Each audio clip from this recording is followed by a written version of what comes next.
Voziš cestom.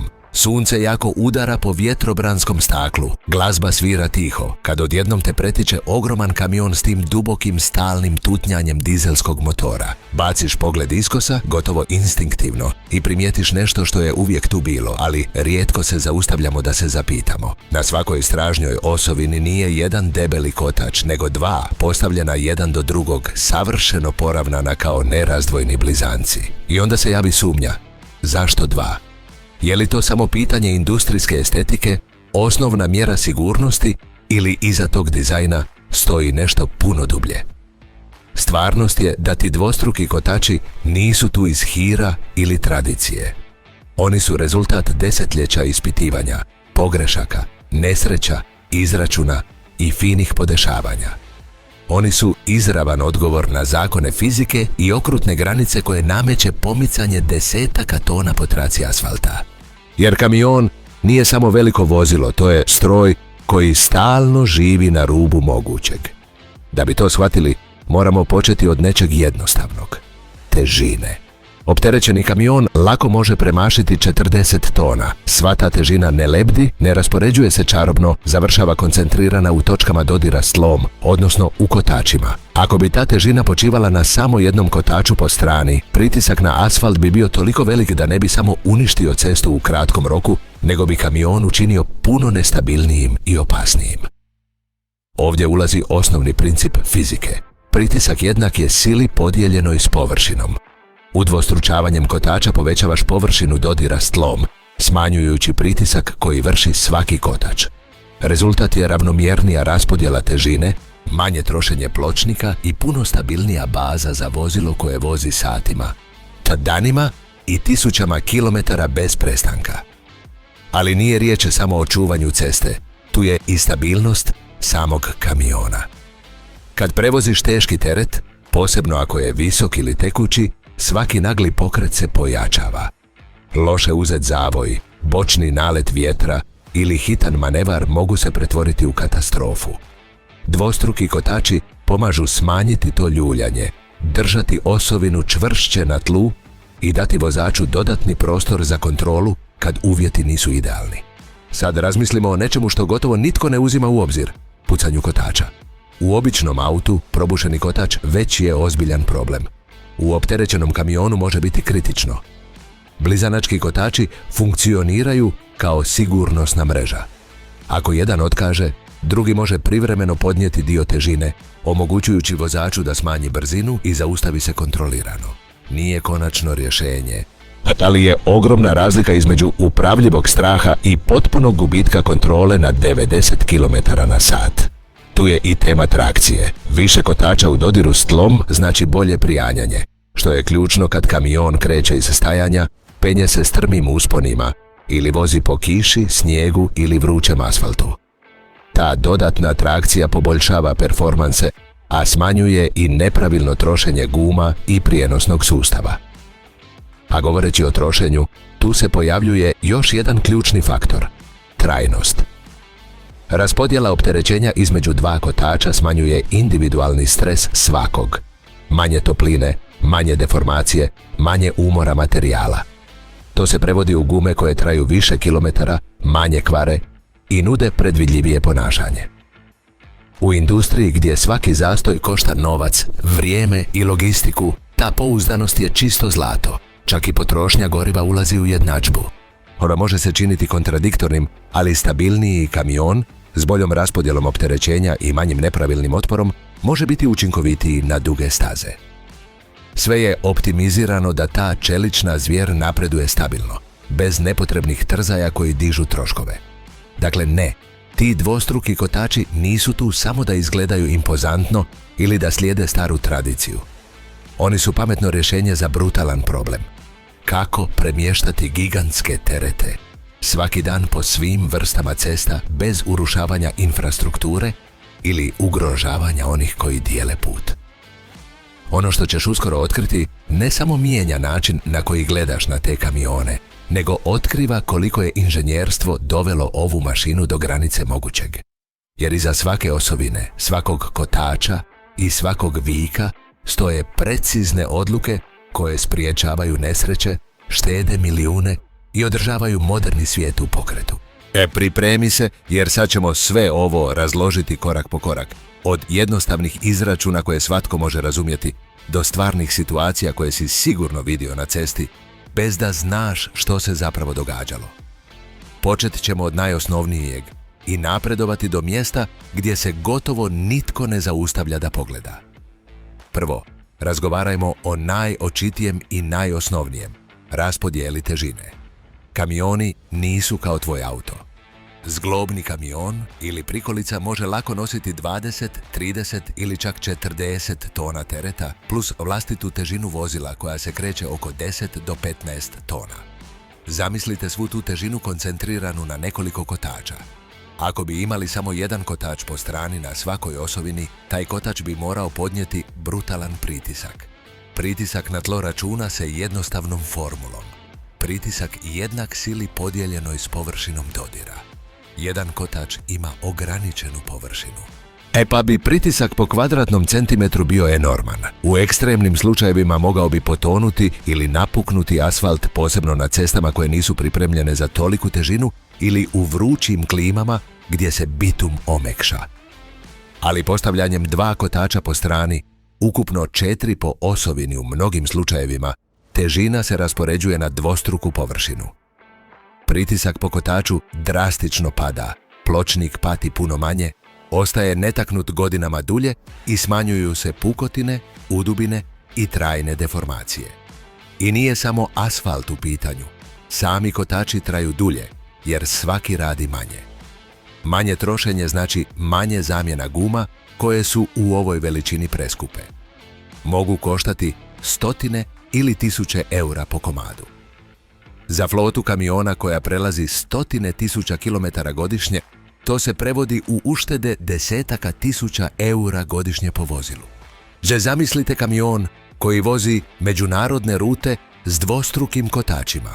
Vlasnik ili tvrtka štedi na održavanju, vremenu zastoja i indirektnom gorivu, jer guma u dobrom stanju kotrlja se bolje. Ali tu nije kraj. Ovaj dizajn je i ključan za poštivanje zakona. U Španjolskoj i cijeloj Europskoj uniji postoje strogi limiti težine po osovini za zaštitu cesta i mostova. Na primjer, jednostavna osovina, jedan kotač po strani, obično je ograničena na oko 10 do 11,5 tona. Nasuprot tome, s tandem osovinama ili dobro konfiguriranim dvostrukim kotačima može se doći do 18 tona ili više, ovisno o udaljenosti između osovina. Na primjer, 18 tona za udaljenosti između 1 i 1,3 metara. U mnogim slučajevima, ako bi imali samo jedan kotač po strani, kamion bi gotovo uvijek bio preopterećen, čak i s prosječnim teretom. Kazne za preopterećenje su oštre. Ova mogu ići od stotina do 1000 eura, imobilizacija vozila, izgubljeni bodovi i čak kaznena odgovornost u teškim slučajevima. Dvostruki kotači omogućuju učinkovitu raspodjelu težine, poštivanje propisa bez problema i izbjegavanje tih iznenađenja na kontrolama Garde Civil ili automatskim vagu na autocestama. Nastavljajući s tim, dolazimo do stvarne nosivosti. Svaka guma kamiona ima specifičan indeks nosivosti. Tipična guma za kamion, na primjer, s indeksom 146/143 ili sličnim, može podnijeti oko 3000 do 3550 kg po jedinici, kad je pravilno napuhana na odgovarajući pritisak, koji je obično između 8 i 12 bara ili više. Ako bi imali samo jednu gumu po strani, granica po osovini bi u osnovi bila indeks te gume pomnožen s 2, lijeva plus desna, ali s 2 kotača po strani udvostručuješ tu nosivost. Umjesto 3 tone po strani, i mogao bi doći do 6 ili više po osovini bez rizika od preopterećenja. To znači da kamion može prevoziti puno više robe legalno i sigurno. U praksi, kamion s dvostrukim kotačima na stražnjim osovinama može nositi dodatne tone, koje dizajn s pojedinačnim kotačima ne bi izdržao bez pucanja ili deformacije. Ta dodatna nosivost čini transport učinkovitijim, manje putovanja za isti teret, manje ukupnog goriva potrošenog i manje emisija CO2 po toni prevezenoj. To je ogromna ekonomska i ekološka prednost za globalni lanac logistike. Sad, više tereta također znači više težine u pokretu. I to nas vodi ravno do stabilnosti. Kad kamion ulazi u zavoj brzinom, naglo koči ili naiđe na bočni vjetar, svaki dodatni kotač je dodatna točka oslonca. Više točaka dodira s asfaltom jednako je boljem prijanjanju i manjem riziku od proklizavanja ili prevrtanja. I zamislite da vozite od 80 do 90 km na sat po autocesti i odjednom morate kočiti zbog nesreće ispred. S jednim kotačem po strani kamion bi se mogao opasno nagnuti. Visoki centar gravitacije zbog tereta učinio bi ga nestabilnim i rizik prevrtanja bi bio visok. S dvostrukim kotačima vozilo se osjeća čvršće na tlu, prijenos težine se bolje raspoređuje i vozač održava kontrolu. U testovima stabilnosti kamioni s dvostrukom konfiguracijom pokazuju kraće udaljenosti kočenja i manje ljuljanje u zavojima. Za kamionđiju koji provodi sate za volanom, ta dodatna stabilnost znači manje umora i više samopouzdanja, posebno na dugim putovanjima po planinskim cestama ili s neravnomernim teretom. A govoreći o nepredviđenim situacijama, jedan od najvećih benefita je sigurnost u slučaju kvara kotača. Probod ili pucanje na cesti uvijek je strah, ali s dvostrukim kotačima je upravljivo. Ako jedan eksplodira, susjedni sa iste strane još uvijek nosi veliki dio težine. Kamion se ne urušava odmah. Vozač ima vremena reagirati, smanjiti brzinu kontrolirano i stati na rubu bez da se teret pomakne ili vozilo izgubi kontrolu. Nasuprot tome, s jednim širokim kotačem, poput singla, pucanje može ostaviti osovinu bez oslonca odmah, uzrokujući potpuni gubitak kontrole, posebno na velikoj brzini ili s teškim teretom. Postoje stvarne priče kamionđija koji su nastavili voziti nekoliko kilometara s probušenim kotačem zahvaljujući dvostrukima, stižući do radionice bez većih posljedica. Ta redundancija spriječila je teške nesreće, ozljede i milijunske gubitke tereta. Dvostruki kotači također olakšavaju prijevoz širih ili glomaznijih tereta. Pomislite na kamione koji nose tešku strojarnu, široke kontejnere, građevinske materijale ili čak specijalna vozila. Dvostruka konfiguracija omogućuje širu i stabilniju bazu, bolju bočnu raspodjelu težine i veći otpor nagibu kad teret nije savršeno centriran. Na gradilištima, u velikoj logistici ili u specijalnom prijevozu, ta dodatna stabilnost je neprocjenjiva. Sad prijeđimo na svakodnevne performanse. Dvostruki kotači znatno poboljšavaju trakciju. Veća površina dodira znači bolje prijanjanje u bilo kojim uvjetima. Suhi asfalt, mokri, jaka kiša, snijeg, blato ili zemljani putovi. Kad se penješ uzbrdo opterećen ili krećeš na semaforu s punim kamionom, dvostruki spriječavaju proklizavanje kotača. Zimi ili u ruralnim područjima ta prednost je ključna. Jedan široki kotač može dobro funkcionirati na glatkoj autocesti, ali brzo gubi trakciju na neravnim ili klizavim površinama, jer koncentrirano sav napor na manjoj površini.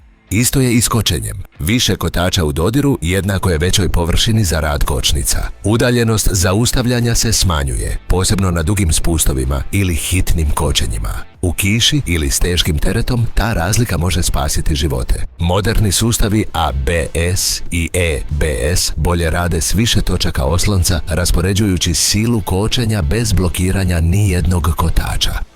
Sad, sigurno se pitaš zašto jednostavno ne koriste šire kotače, takozvane single ili individualne široke gume. Izgledaju modernije, aerodinamičnije i čak elegantnije. Hajde da ih usporedimo u detaljima da vidiš zašto dvostruki još uvijek vladaju. Prvo, cijena. Dvostruki kotači su puno jeftiniji za kupnju, održavanje i zamjenu. Super Single je specijalna guma.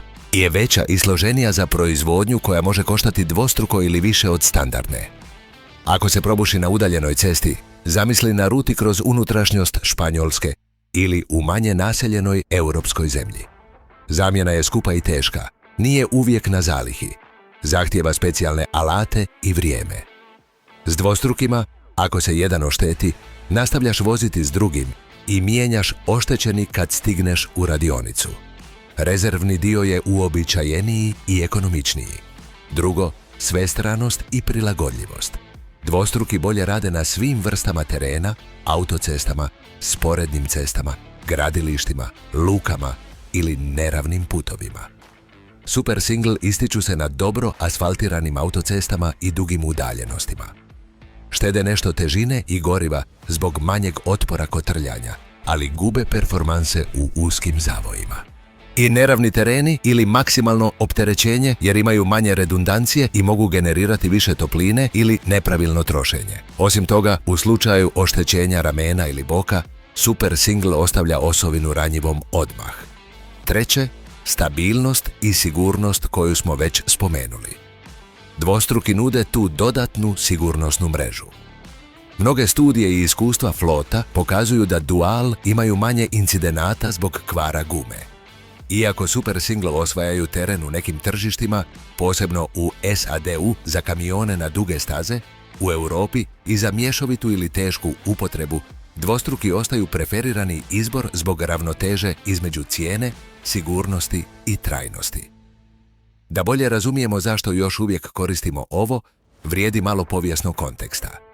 Dvostruki kotači nisu moderni izum. Pojavili su se u prvim desetljećima 20. stoljeća. Kad su kamioni počeli prevoziti stvarno teške terete, posebno nakon Drugog svjetskog rata s bumom cestovnog prijevoza. Prije toga, s pojedinačnim kotačima ili primitivnim konfiguracijama, vozila su tonula, osovine su se lomile i ceste su se brzo uništavale.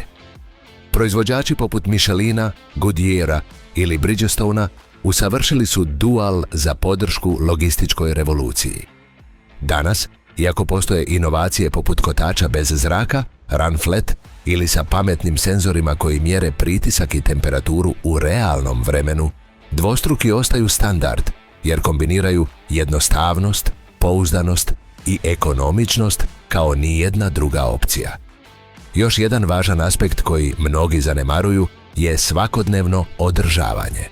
S dvostrukim kotačima kamiondžije moraju nadzirati razmak između njih da izbjegnu trljanje i trošenje. Održavati jednak pritisak u oba. A razlike uzrokuju nepravilno trošenje i provjeravati paralelizam. Ali sve to je dostupna rutina. Postoje aplikacije i telematski sustavi koji upozoravaju na probleme prije nego što bude kasno. Dobro održavanje množi životni vijek guma, koje mogu trajati 100.000 do 200.000 km ili više ako se brinu o njima. Se ekonomskog i ekološkog gledišta, dvostruki kotači pomažu smanjiti utjecaj. Manje štete na cestama znači manje popravaka koji generiraju emisije od strojeva i materijala, manje indirektne potrošnje goriva i učinkovitiji logistički lanac. Kamion koji traje više kilometara bez nepotrebnih zastoja je održiviji. Ako usporedimo s drugim vozilima, vidimo jasno. Pick-up duali poput Forda F350 ili Rama 3500 koriste dvostruke stražnje kotače iz istih razloga, veća nosivost za vuču ili teret bez gubitka stabilnosti. A gradski ili međugradski autobusi također ih koriste na stražnjim osovinama zbog sigurnosti i trajnosti. A budućnost? Postoje eksperimenti s poboljšanim singlima, širim kotačima, ali s internom tehnologijom redundancije ili lakšim kompozitnim materijalima. Međutim, za sada, dvostruki kotači ostaju neosporne kraljice, jer nude najbolji kompromis između svega što je važno. Sigurnosti, cijene, legalnosti, svestranosti i mira za vozača. Dakle, sljedeći put kad vidiš kamion s tim blizanačkim kotačima, više ih nećeš vidjeti isto. Nisu tu ishirani stila. Oni su rezultat desetljeća inženjerstva osmišljenog da ti giganti mogu pomaknuti svijet sigurno, učinkovito i legalno. Jesi li zamislio da iza nečeg što izgleda tako jednostavno stoji toliko slojeva razloga? A imaš li neko iskustvo s kamionima s dvostrukim kotačima ili si primijetio nešto zanimljivo na cesti? Ostavi mi u komentarima. Volim ih čitati i odgovarati. Ako ti se svidio ovaj video i naučio si nešto novo, daj like, podijeli ga s onim kome misliš da bi se svidjelo i pretplati se na kanal za više objašnjenja poput ovog o inženjerstvu, vozilima i svemu što čini da svijet funkcionira. Aktiviraj zvonce da ne propustiš ništa. Vidimo se u sljedećem videu. Čuvaj se na cesti i vozi oprezno. Yeah.